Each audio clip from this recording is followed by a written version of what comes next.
How is it possible that Game of Thrones, one of the greatest fantasy series of all time, only has 2 PlayStation games? Well, to find out, I'm going to be 100%ing both of them, unlocking their platinum trophies. The first of which being Game of Thrones for the PS3, an action RPG which is set during the first season of the show. And for the trophy Winter is Coming, we need to complete the very first chapter. This is where we are introduced to one of the main characters in the game, Mors Westford, a ranger in the Night's Watch who was formerly a war hero during Robert Baratheon's rebellion. After tracking down a deserter from Castle Black and removing his head from his shoulders, we had a chance to get our first trophy, Disciplinarian. To do so, we simply had to confront the 4 new recruits to the wall and essentially beat them up. Hey, Disciplinarian. That's our first trophy. We then had to take some of these new recruits to go hunt down some wildlings. And this is when I realized that Mors here is a savage. Oh no. Oh! Oh, this guy's a beast. Winter is coming. That is chapter 1 complete. Completing our next chapter would get us the trophy Family is Hope. And here we would meet our other main protagonist, Alistair Sarwick. Alistair fled Westeros 15 years ago after the war, but has returned to his ancestral home Riverspring to attend the funeral of his father, Lord Sarwick. Now during his time in Essos, Alistair adopted the religion of R'hllor, or what you may know as the Lord of Light. And apparently this new religion compelled him to make out with his dead dad. What the fuck? We also learned that during his departure, the town of Riverspring has pretty much turned to shit. And to make matters worse, Queen Cersei has ordered that Alistair's sister, Lyanna, is to marry her bastard half-brother, Valar. Because as far as Cersei is concerned, incest is best, put your sibling to the test. Right after hearing this news, a giant riot breaks out in the town, and here we have the opportunity to earn 2 missable trophies. Know Your Place requires us to deal with the riot by essentially going around town and murdering all the peasants. Trophy. Then for the trophy Men of the People, we have to reload the save, but this time not fight the peasants. There it is, Man of the People. That's the other missable trophy. After dealing with the riots, we also discovered that Garwin, Alistair's brother, is accused of murdering their father. Alistair decides that he is going to claim what is rightfully his and become the new Lord of Riverspring. But for this to happen, he has to put a stop between the marriage between his sister and Valar. Family is Hope. That is chapter 2 done. For the trophy Dark Wings, Dark Words, we have to finish chapter 3. Here we pick up with Mors, who is looking for Poddy, one of the recruits that he was with during the wildling hunt. To track him, we have to use Mors' skin changer ability where we can warg into his dog. And by doing this, we were also able to get another trophy by using the dog's scent to find 5 secret objects. Eventually, we found Poddy, who decided to desert the watch and start attacking random girls. So as the dog, we decided to put him down. After returning to Castle Black, Mors receives a letter from the hand of the king, Jon Arryn. He wants Mors to find and look after a girl who is in a brothel in a nearby town. He has also sent one of his men, Sir Godric Donnelly, to help him with this mission. Dark Wings, Dark Words. That's chapter 3 done. Chapter 4 sees Alistair arrive in King's Landing, where he runs into Valar. Yeah, Valar is not a good guy. We eventually get to sneak into the Red Keep, where we meet with Queen Incest herself. And after some smooth talking, she agrees that if we help her out, she would ensure that we get Riverspring.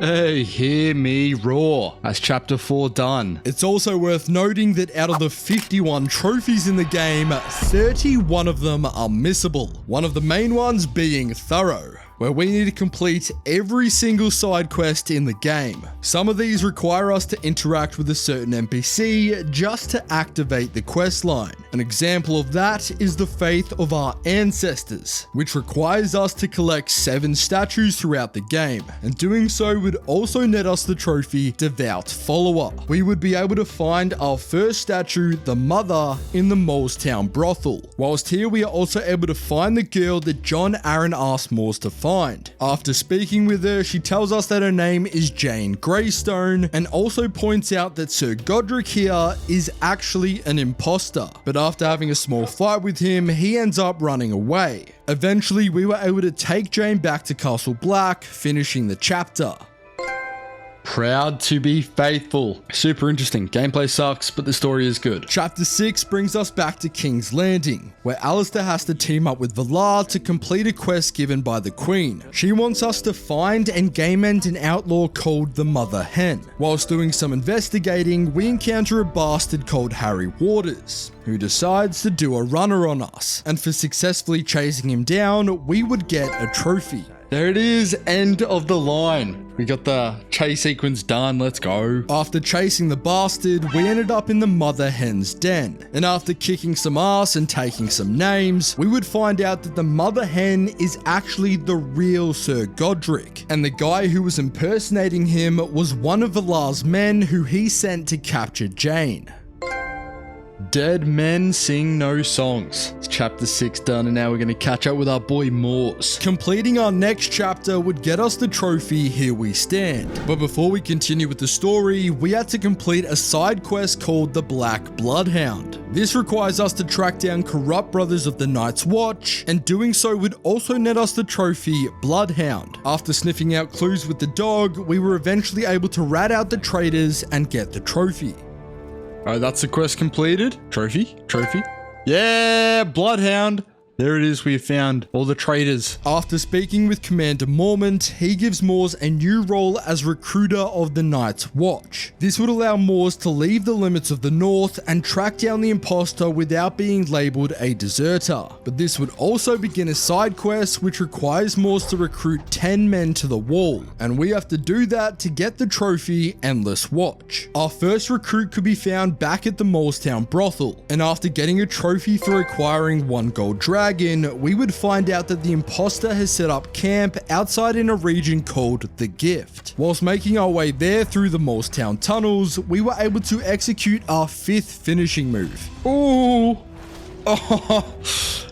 Alright, the finishing moves are so sick though. Hey, Merciless. A trophy. Let's go. After tracking down the imposter, we had 2 options. Either go in stealthily, taking out various sentries, or just attack them straight up, 0 fucks given. And obviously, we chose the latter, which we also needed to do to get a missable trophy. Hey, once more onto the breach. That's the trophy for attacking them without the sentries. Hell yeah. Following this, Mors decides to take Jane south to his family's cottage, thinking that it would be safer for her. And after picking up our second statue of the 7, we would then learn that unknowing to him, Mors's wife and daughter had passed away. But there was little time to grieve as the chapter ends with a group of Valar's men getting ready to ambush him and Jane. Here we stand. Well. Leaving us on a little bit of a cliffhanger there. Now we got to go back to Alistair. At the beginning of chapter 8, Alistair meets with Lord Halton, an old friend of Alistair's father, who says that he has news regarding the location of Alistair's brother Garwin. He says that he has tracked him to the sewers, but fears that he may have been murdered. After checking out the sewers, we find out that it's filled with these bandits known as the Reapers, and we soon discover that their leader Oris had been arrested for murdering someone, and all signs are pointing to Garwin. After securing some gold cloak armor, we are able to sneak inside the city watchtower, where we find Garwin's dead body. Now following this, we either had the option to kill or spare Oris, and for the trophy Am I Not Merciful, we not only have to let him live, but we actually have to break him out of prison. Whilst doing so, we also found a document that proves that it was Valar who ordered the death of Garwin. Eventually, we were able to fight our way out, netting us the trophy. For the trophy, the greatest, we have to emerge triumphant in the final arena combat. The arena unlocks later in this chapter after fighting in it for the first time. We are then able to return here and challenge all the different champions. And some of these guys seriously packed a punch. You know what else packs a punch? The vehicles and the sponsor of today's video,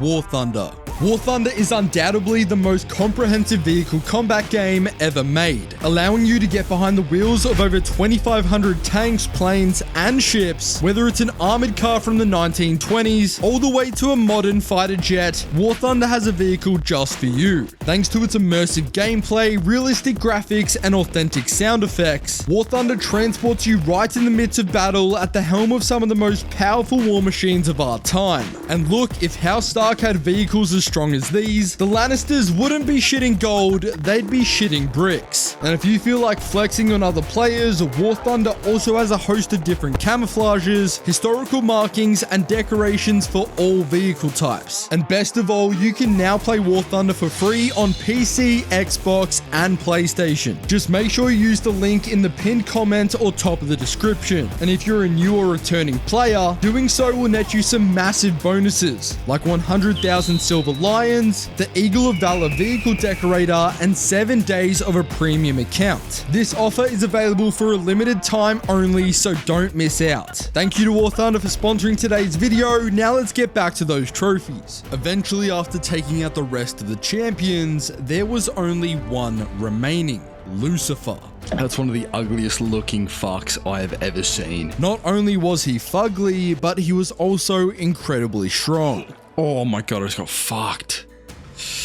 Jesus Christ. This is gonna be tough. But after several attempts, we eventually had the god run. Come on. Come on. Am I stun? No. Oh god. Can I stun? I'm scared. Fuck. Yes! Oh my god. Let's go. The stun got us through. I didn't realize how OP that is. Oh. Spamming stuns and letting the bleed, the fire, and this poison do the work. Let's go. Quest completed. Blood on the sand. There it is. The greatest. Let's go, man. That was probably the hardest trophy that we've done, but it's done.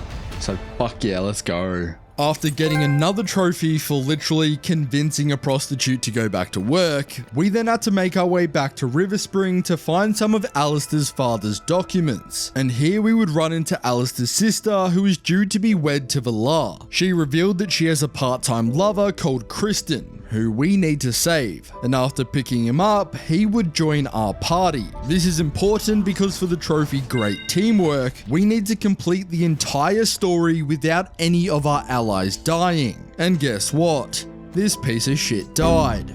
No. Fuck! This meant that I had to reload to my most recent save if I wanted to still get the trophy. And my most recent save was all the way back at the start of chapter fucking 7, which meant that not only did I have to beat that chapter and all its side quests, but I also had to fight and defeat Fuckface again. But after a solid 2.5 hours, we finally made it back here, and this time we made sure that he didn't die. Anyway, we find out that if we want to get into the secret document room, we need to find a key. And for the trophy Desecration, we have to loot this key from Alistair's father's tomb. And honestly, this guy made out with his dead body, so grave robbing could almost be considered charity work at this point. There it is, Desecration. After popping another miscellaneous trophy, we were then able to use the key to unlock a secret room where we could find the documents. Whilst here, we would also read a letter detailing someone called the Collector. For a side quest, we had to find and eliminate this guy. And after ransacking his room, we would not only get another statue, but we would also get our next trophy. Collector! There we go. There's the trophy for that quest. We take that. After taking the documents back to Lord Halton, he drops an absolute bomb on us, revealing that not only is Jane Greystone a Targaryen, but she is also pregnant with Robert Baratheon's bastard. And Halton's master plan is to make sure that that child gets to sit on the Iron Throne. Hey, family, duty, honor.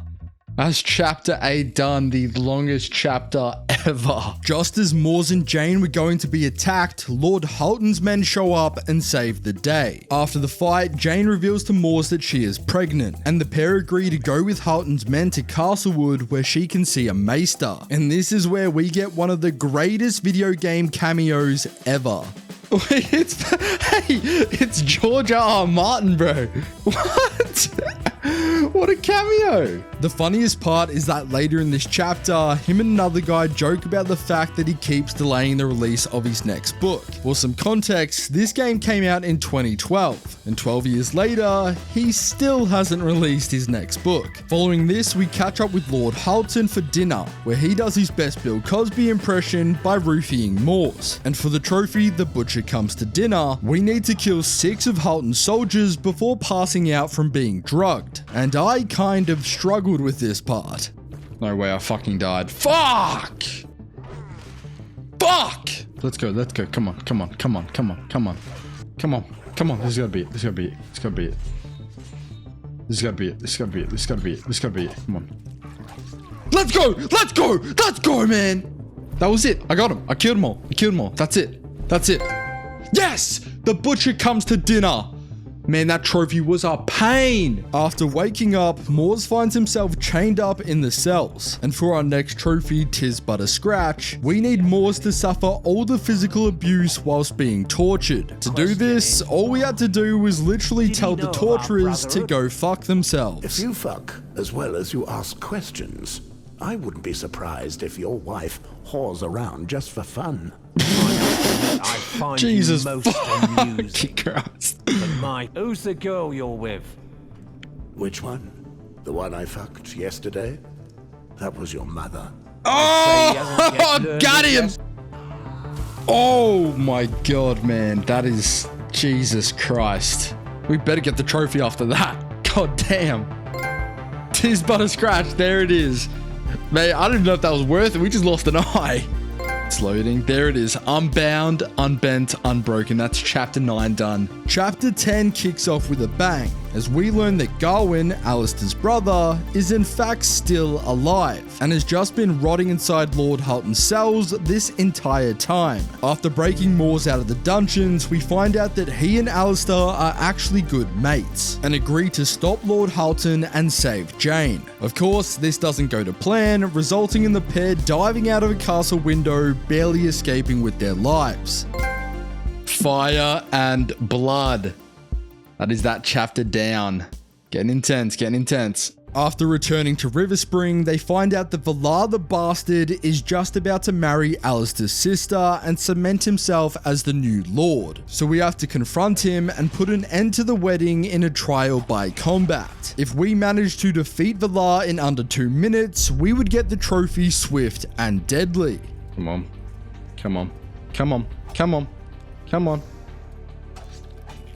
Let's go! That's so totally under 2 minutes. That was totally under 2 minutes. Come on. Yes! Swift and Deadly. We beat him in under 2 minutes. Let's go. That's a trophy. Just as we thought we had the upper hand, Valar summons a shadow puppet to kill Mors, not before telling him that he was the one that murdered his family. Wow. Oh my fucking god, he used that shadow magic bullshit. Fucking LA, Mors is dead, eh? Surely not. Oh my fucking god! Oh my god. Alright, that's chapter. Come try me. Bro, what the fuck? Oh god. That was insane. That was insane. Completing chapter 12 would net us the trophy as high as honor, and to do that, we need to successfully recapture River Spring. Whilst doing this, we had to stage an assault on the castle, and by doing it in the most strategic way, we would get ourselves another trophy. There it is, unrivaled strategist. Alistair then finds Mors' body in the courtyard, and after giving him his signature necrophilia kiss, Mors comes back from the dead Jon Snow style. He ain't dead. As high as honor. That's chapter 12 done. Mors and Alistair are in agreement that they need to put an end to Valar once and for all. But time is running out, as he has gone and laid siege to Castlewood to try and capture Jane. After popping a miscellaneous trophy, we were able to sneak inside Castlewood, where we were reunited with Mors's dog, and he will come in clutch for the next trophy, quiet as a shadow, as we have to reach Jane's room unseen. The best way to do this was to shapeshift into the dog and clear the path by unaliving guards. And doing so, I was actually able to take out our 10th enemy using the dog. Hey, man's best friend. That's right, taking out 10 guys with our dog. Let's go. And thanks to our pup, we were then able to find Jane undetected. There it is, quiet as a shadow. On our way out of the castle, we ended up running into Lord Halton and his men, and after taking them down, we would earn a trophy for killing 400 enemies. Hey, true warrior. I have a feeling that's for killing 400 enemies. Could be wrong, but that's good. We take that. It's another trophy. Halton then got what was coming to him as one of Valar's shadow assassins unalived him. As we make for the exit, Jane ends up going into labor and giving birth to her son. Timing, however, couldn't be worse, as right after this, Valar finally breaches the gates. To make sure Mors and her son get out alive, Jane pulls the ultimate sacrifice play, which ended up costing her life. Oh, God, she's dead. After returning to River Spring, we had the opportunity to explore the open world and clean up some side quests. One of the main ones being New Blood, which was the quest that requires us to recruit new members to the Night's Watch. After rallying up various criminals in both King's Landing and River Spring, we were able to head back to Castle Black and complete the quest. Quest completed, New Blood, which means we should get a trophy. There it is. Endless Watch. We've recruited all of the members of the Night's Watch. Let's go. By this point, we had also managed to collect all 7 statues, and submitting them to this guy would net us another trophy. There it is, Devout Follower. We've got all the statues of the 7. Let's go, man. After completing a couple more side quests, we were ready to take on the final few chapters. Now, there are 2 different endings in this game, one for Mors and one for Alistair. We have to complete both of these to unlock their respective trophies. So what I did was make a backup save just before we had to pick either Alistair or Mors. This meant that I could simply reload that and complete both characters' endings. For our first run, we went with Alistair, and after making that choice, Chapter 13 was complete. Growing strong. There we go. That's completing Chapter 13. Alistair and Mors then head to King's Landing to take down Valar. But upon arrival, we are met with Lannister guards who we have to fight. And during this, we would end up getting the trophy for completing all the side quests in the game. Hey, Thorough. I'm pretty sure that's for doing all the side quests. So that's awesome. That popped. I was worried, we might have missed one. But let's go. We take that. After getting another trophy for helping out Oris and the Reapers, we would meet up with none other than Lord Varys. He was able to sneak us into the Red Keep through a passageway in the sewers, and soon enough, we would have our fight with Valar. Now for our first attempt, we actually have to die, because there is a missable trophy which literally requires Valar to kill you.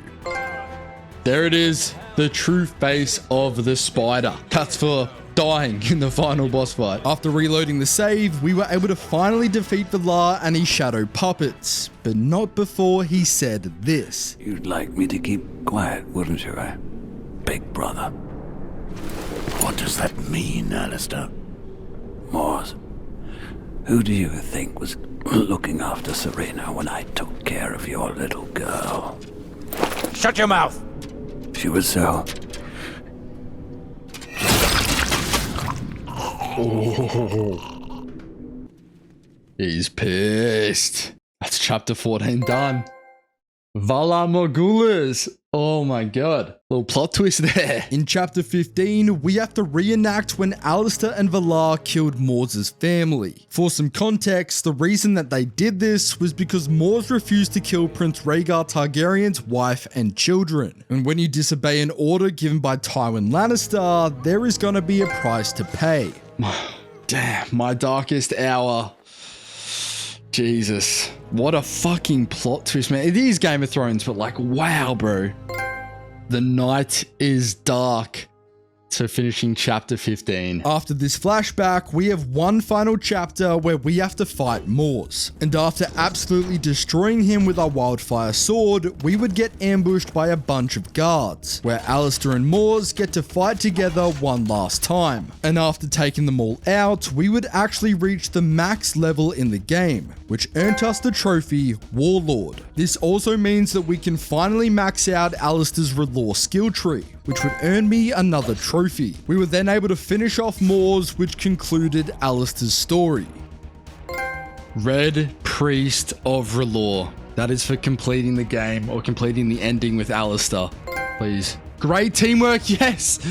Alright, that's the one that I was worried about. That is for completing the game without having an ally die. We then recompleted chapters 13, 14, and 15, but this time as Morse. These missions are the exact same, except in the final fight, we have to control Morse instead. And likewise, during the fight, we were able to hit level 15 and fully max out one of Morse's skill trees. After getting proper vengeance for his family, Morse's story was now complete. That should be it. There it is, Sworn Brother and Platinum Trophy. We have done it. Game of Thrones, PlayStation 3, Platinum Trophy. And you know what? Amazing story. The gameplay, it's a bit average. Graphics, bit average. But the story is exceptional. That was awesome. With that platinum out the way, it was time to jump into the only other PlayStation Game of Thrones video game ever released. That being Game of Thrones, a Telltale game series. Now, if you're unfamiliar with the Telltale games, they are essentially episodic graphic adventures that allows the player to make certain dialogue choices and decisions that impact the story. Unlocking the platinum is extremely straightforward, as all we have to do is complete every chapter in all 6 episodes. But where the game truly shines is in its story and WTF moments. And you know it's gonna have quite a few of those when it literally kicks off in the middle of the Red Wedding. Oh shit! Is this the Red Wedding? Nah, they're not gonna start the game off with that. That'd be crazy. Here we get introduced to one of our key characters, Garrett Tuttle, a squire to Lord Gregor Forrester. House Forrester is a northern house that is loyal to the Starks, hence why during the Red Wedding, shit got pretty ugly. Well, that guy's dead. Lord Forrester, being the honourable man he is, told Garrett to escape while he fends off the Freys, not before telling Garrett that the North Grove must never be lost. Lord Forrester was slain alongside his eldest son and half of his men, but Garrett was able to get away. Through the night, man. What a start. What a start. Kicking off with the Red Wedding, man. Doesn't get better than that. Garrett then sets off to make his way back to Ironrath, which is the home to House Forrester. But things go from bad to worse as he pulls up to find out that some Bolton and Whitehill men had murdered both his father and his sister, which meant that it was time for vengeance. No, please! Justice or mercy? Unlucky for Garrett, this teacher's pet here was able to get away on his horse, and by the time Garrett returned to Ironrath, news that he had murdered Whitehill men had already been circulating around. This is a huge problem, because the Whitehills and Forresters have been bitter rivals for hundreds of years, all stemming from the control of a natural resource called ironwood. Anyway, knowing that the Whitehills will be coming for Garrett's head, his uncle Duncan exiles him to the wall to join the Night's Watch, and tells him that whilst he's there to try and look for the North Grove. A long road ahead. We then meet Ethan Forrester, who has now been asked to step up and become the new Lord of Ironrath. And just as predicted, Lord Whitehill rocks up and is seeking retribution over the death of his men. It also should be noted that this guy is a complete tool, and he isn't too happy that we robbed him of his justice by exiling Garrett. After putting up with his smartass comments, we make sure that young Ethan stands on business. You're a craven, Lord Whitehill. Fuck him. Defiance or diplomacy? Hey, that guy's a dick. We then jump to King's Landing, where we are introduced to Mira Forrester, one of the Forrester children who is a handmaiden for the soon-to-be queen, Lady Marjorie. Mira has been entrusted by her mum to do whatever she can to get the crown support for House Forrester. After having a chat with the brother lover, we get to meet Lord Tyrion, who is offering to negotiate a deal between the crown and the Forresters in exchange for their ironwood. We then get back to Ironrath, where Lord Ethan has to hand out justice to this thief. And a wise man once said that the man who passes the sentence must swing the sword. That's what you get for stealing shit. A lord's judgment. There we go. We then came at a crossroads as Ethan had to pick a sentinel, which is essentially a hand of the king, but for the Lord of Ironrath. We had to choose between Duncan Tuttle or Sir Royland, and because war is looming, we decided to go with the battle-hardened knight, which earned us a trophy. Lord Whitehill then returned once more, but this time with a special guest, Ramsay Snow, who is quite literally an evil bastard. He is the illegitimate son of Lord Bolton, the new Warden of the North. Not only does he force the Forresters to hand over half their ironwood, but he also gives away their youngest son Ryan to be held as hostage. And as far as Ethan's concerned, that was the least of his problems. Aren't you the bold lord? Oh my fucking god, what? But I don't want a bold lord. Oh shit, I didn't expect it to go like that. Far too much trouble. No way. What the fuck? A lord's reception. Oh my god. This is Game of Thrones. This is Game of Thrones. Holy shit. Squire. You completed episode 1. Damn. Episode 2 kicks off across the Narrow Sea, where we are introduced to Asher Forrester, the second eldest son who was exiled by his father to Essos. Anyway, he has been living the good life as a sellsword with his muscular lady friend Beshka, but they are interrupted by a gang of mercenaries where they decide to reenact Lord Ethan's death. Oh my god. That was fucking brutal. Too soon? Anyway, before his tragic death, Ethan sent his uncle Malcolm to go retrieve Asher and bring him back to Westeros with an army. Malcolm arrives, and that finishes this chapter. A ransom's reward. Let's fucking go. After this, we find out that Roderick Forrester actually managed to survive the Red Wedding. Are we still alive? Oh, plot twist! After arriving to Ironrath in the back of a corpse cart, everyone is surprised by Roderick's survival. And truth be told, the lad is in pretty bad shape. Half his face is sliced off and he can barely walk. But after getting him settled in, we would get our next trophy. Fight for life. Man, this game keeps surprising me. Plot twist after plot twist. I love it. Next, we pick up with Garrett, who has made his way to Castle Black to join the Night's Watch. And of course, he got a very warm welcome. Sooner or later, the Night's Watch will be your death. When it comes, try to make it quick. That's subtle. Unfamiliar faces. Here we also meet a few other recruits, one of those being Finn. Oi, fuckhead. You might be new here, but you're in my spot. So move. I think there's only one answer that we can do here. That is correct. I'm not moving.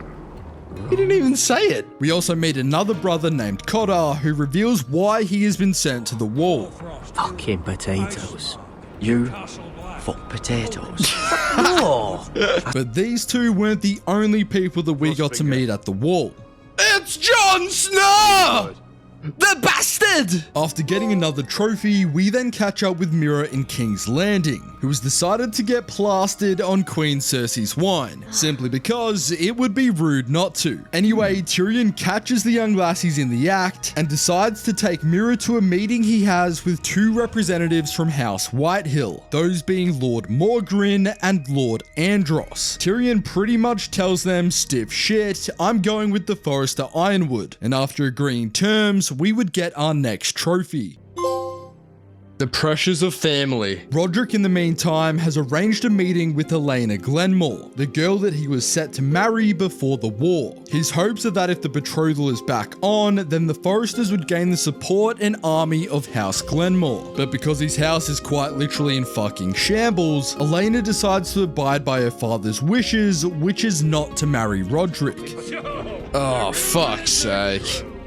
Now this guy comes through. Yep, right on time, Lord Whitehill is here, because Lady Forrester asked for Ryan to attend Ethan's funeral. He would agree to those terms on one exception. Roderick has to bend the knee and kiss his ring. Well, I say that he can take that ring and shove it right up his ass. Lord Whitehill didn't take too kindly to this defiance. In fact, he not only refused to let Ryan attend the funeral, but he is also taking the other half of the ironwood.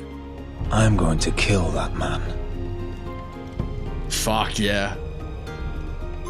Hell yeah, love and hostility. That's what I want to see. I want a bit of violence going on. Mira then gets a mysterious letter telling her to meet someone in the gardens at midnight. And to everyone's surprise, that turned out to be a trap, as Damien, one of the Lannister guards, tells Mira that she has made enemies and tries to kill her. Thankfully, the callboy steps in and helps us, resulting in Mira killing Damien.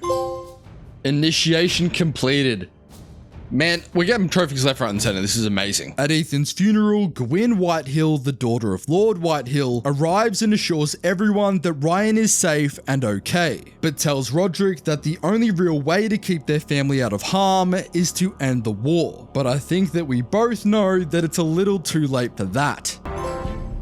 Night. Kicking off the third episode is Asher, Beshka, and Malcolm, who have agreed to head to Meereen in search for an army. On their way there, they end up crossing paths with one of Daenerys' dragons, which decides to roast Malcolm's shoulder. Luckily, they are able to escape with their lives, which completes yet another chapter. Back at the wall, Garrett gets assigned to be a ranger, and ends up making friends with Finn, taking his vows, and becoming a sworn brother of the Night's Watch. Brothers, we're men of the watch, let's go. Here, Garrett reunites with his uncle Duncan, who gives him a map to the North Grove and tells Garrett to desert the watch and go find it. Back at Ironrath, Lord Whitehill's fourth-born son, Griff, rocks up and pretty much tells Roderick that he's running the show now, and there's nothing that he can do about it. Garrisons, man, what a pack of dicks.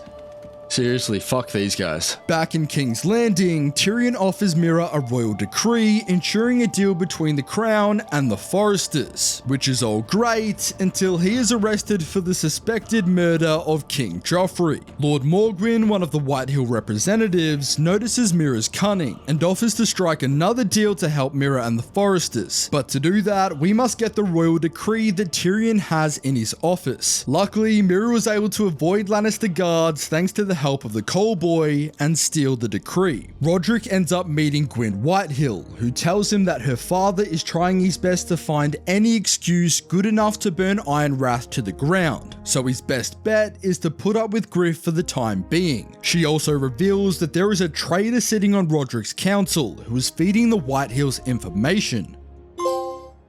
Rendezvous! Back at the wall, Cotter tells Garrett that he is actually a wildling, but that's the least of his concerns, as Britt Whitehill, the guy who murdered Garrett's family, arrives as a newly sworn brother to the Night's Watch. Jon Snow tells Garrett not to do anything stupid, so in heat of this advice, we decided to kick him off the wall. Oh my god. Oh, that was awesome. Asher and his crew then make it outside Meereen, where they run into an old friend, Croft, who is now a member of the Sellsword Army, the Second Sons. He agrees to help Asher by getting him a meeting with Daenerys to see whether or not she can spare some of her army. After getting another trophy, we then return to Ironrath, where Griff beats the living shit out of Roderick. But after listening to Gwyn's advice, we simply had to take it on the chin. Intentions known. Man, that was hard to do. That was hard to just get pushed around, but I think it had to be done. Asher then finally meets Daenerys Targaryen, which earns us a trophy and completes the chapter. Master of Arms. I think that's episode 3. You completed episode 3.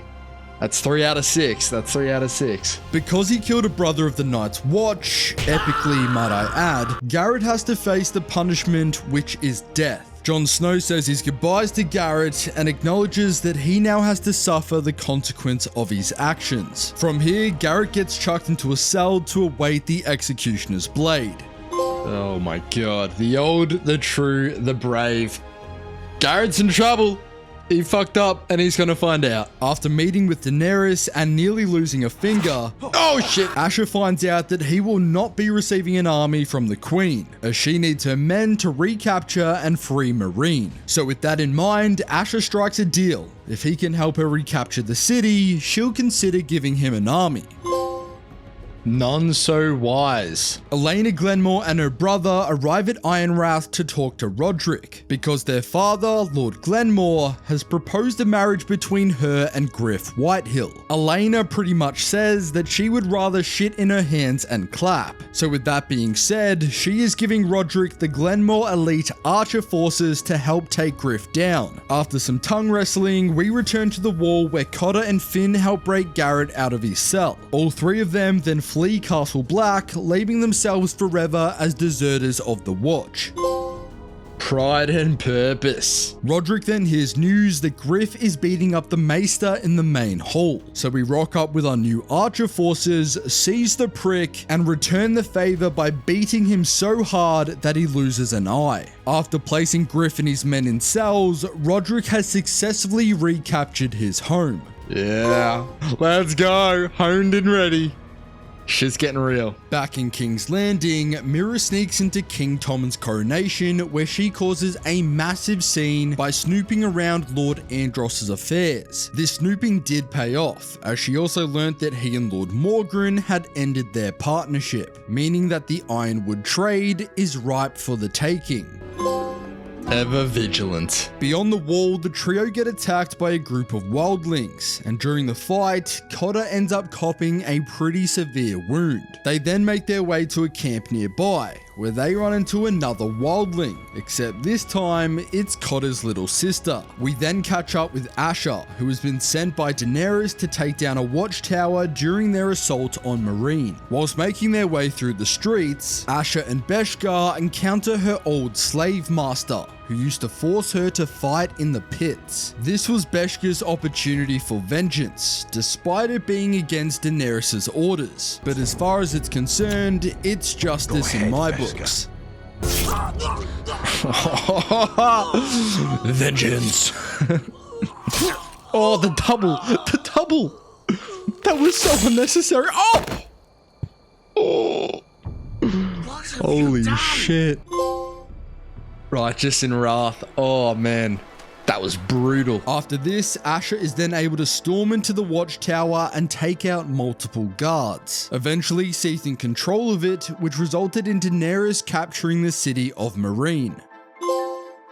The Son of Winter. Back in Ironrath, Roderick receives a letter from Lord Whitehill, who is inviting him to discuss a truce. He agrees to this, as this could be the only chance he has to save Ryan. Upon arrival, he learns that the truce is more or less, you guys surrender and make ironwood weapons for us, or you die. Roderick straight up calls this extortion, because that's what it fucking is, and being pissed that his offer was refused, Lord Whitehill then threatens that he will have Griff burn Ironrath to the ground. This is when Roderick then reveals that that's going to be pretty hard, considering that he is rotting in a damn cell, but says that he is willing to release him if the Whitehills exchange Ryan in return. Now being extremely pissed off, Lord Whitehill holds a sharp fork to Ryan's throat and says that he will game end him right then and there. We call his bluff, knowing full well that he wouldn't risk us killing Griff in response, and thank the gods,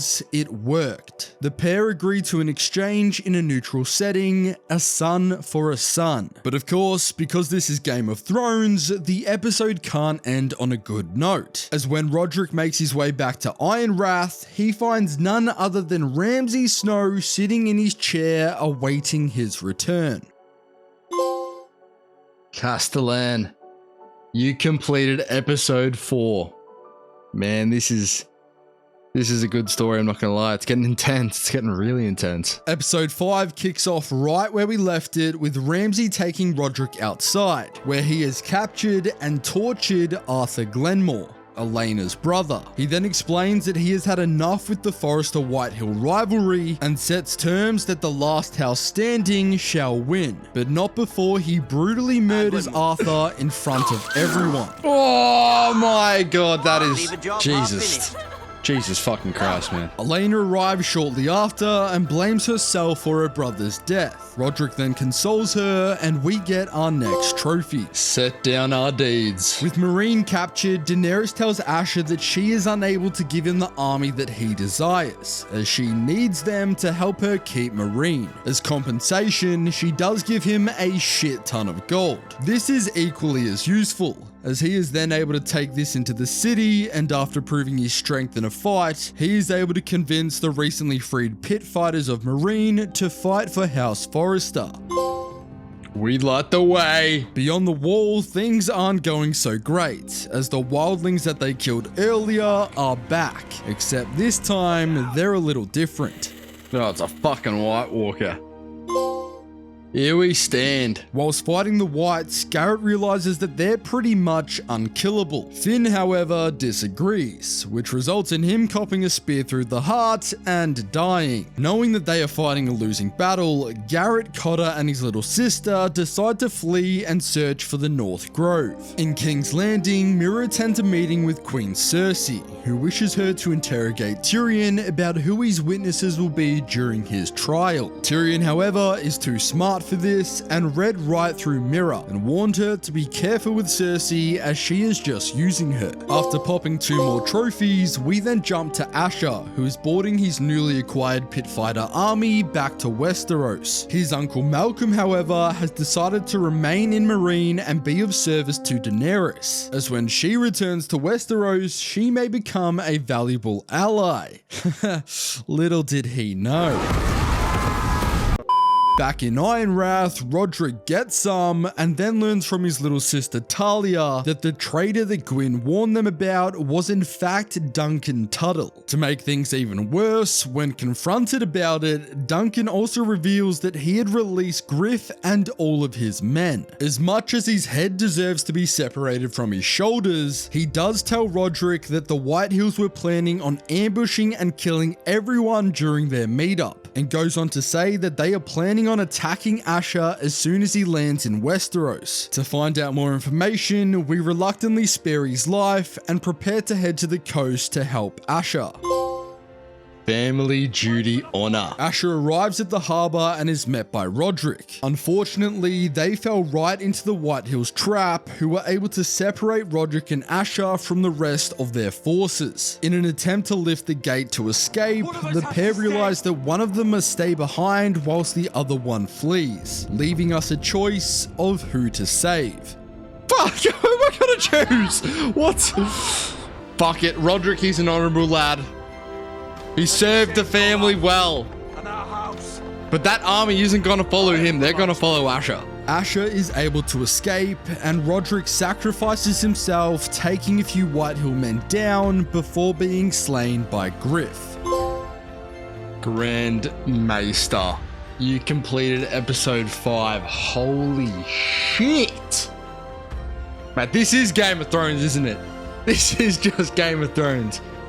Far out, everyone's dying. Every single chapter, it feels like someone dies. Beyond the wall, Cotter's condition is only getting worse as the trio continue to search for the North Grove. They then get attacked by a giant polar bear, which forces them to run into this cave. And this is when they realize that they had just stumbled into the North Grove. They eventually reach a village where Garrett explains who he is and how he was sent there by Lord Forrester, concluding yet another chapter. In King's Landing, rumors circulating suspecting Mira's involvement in the murder of a Lannister guard, begins circling around. As she returns to her room, she notices that there are other guards who are looking for her. Thanks to the help of the callboy, she is able to escape, but not for long, as more Lannister men are on her tail. To her relief, she ends up running into Lord Morgren, who is able to save her by lying and bribing the guards. Morgren then thanks Mira for dealing with Andros by getting the Queen to put him in the black cells. This would allow him to control the Ironwood market without any competition. He then goes on to reveal that it was him all along who sent the Lannister guard to kill Mira.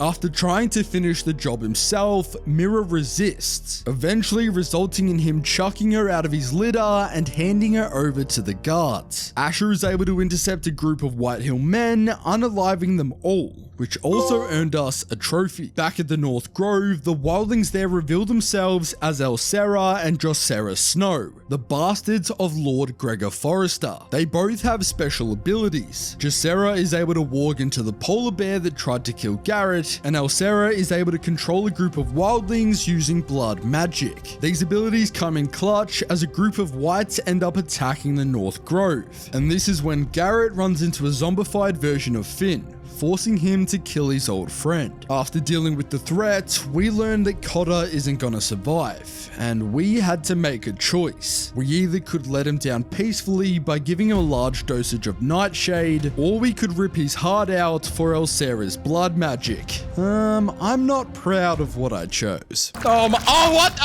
Fucking hell, that was fucked.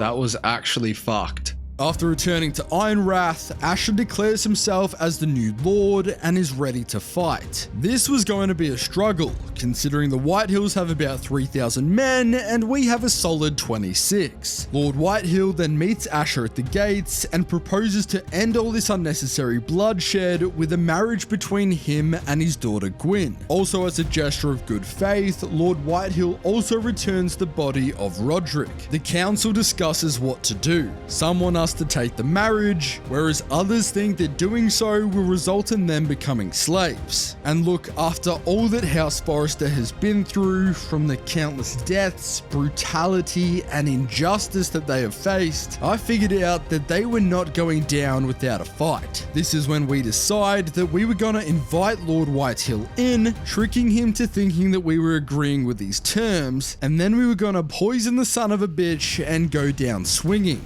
And after getting the trophy for completing that chapter, the plan was in action. Except Lord Whitehill pulls a quick one on us and tells Asher to drink the poisoned wine as a toast to his marriage. And then this happens. Let it be you and I who seal this bond. For our houses, for our children. No, fuck it. She's drinking it. Fuck it. Iron from ice. Bother. Oh shit. Lady Forrester and Lord Whitehill slowly begin to die due to the effects of the poison, and shit gets loose. Swords are swinging, people are getting stabbed left, right, and center. It is pure chaos. Eventually, the battle spills out into the courtyard, where Ash is able to unhorse Griff, and just as it looks like he's about to kill him, his right-hand man steps in and saves Griff, and then ends up low-key messing up Asher by shoving a sword through his gut. But Asher was able to return the favor by burying an axe in his head, and follows it up by making him eat Castle Forge steel for dessert. The Whitehill men are then able to breach the gate, and everything goes tits up. Countless are dead and the castle is burning down, but thanks to the heroics of Sir Royland, Asher is able to escape on horseback. Holy shit. Winter is coming. Damn, what a fight that was. Holy shit, that was amazing. That was so sick. During this time, Mira has been sent to the Black Cells, where Lord Morgren offers to spare her life through a marriage pact. This would in turn make him the new Lord of Ironwrath. Mira then tells him to go get fucked, and ends up going down like an absolute hero, Ned Stark style, deciding instead to part ways with her head. Oh, fucking hell. Jesus Christ. Iron from ice, man. Wow. Wow. The game comes to its end with Garrett marching south with Lord Gregor's bastards, and Asher meeting up with Talia and the traitor Duncan. During the chaos, Beshka was also able to make it out alive with Ryan, leaving some hope for House Forrester. Sentinel. That is chapter 6 completed, which means Lord of Ironwrath. That's the platinum trophy for Game of Thrones Telltale, and man, what a game. Story was actually amazing, like honestly surprised with how good that was. Once again, thank you to War Thunder for sponsoring this video. Make sure you check out War Thunder for free on PC, Xbox, and PlayStation. And don't forget that new and returning players are also eligible to get a massive bonus pack by using my link in the pinned comment or top of the description. So don't miss out and download War Thunder today. After platinuming both these games, I am still bewildered how there hasn't been a Game of Thrones PlayStation game in the last 10 years. Although the gameplay left a lot to be desired, both games shine through with their story and characters. And I think that we can all agree that an open world style RPG set in Westeros would not only expand and dive into the world's lore, but also allow for more amazing stories to be told in a new modern format with better graphics and gameplay. So fingers crossed we see something like that in the future. Anyway, if you've made it this far, I hope you enjoyed the video, and as always guys, take care.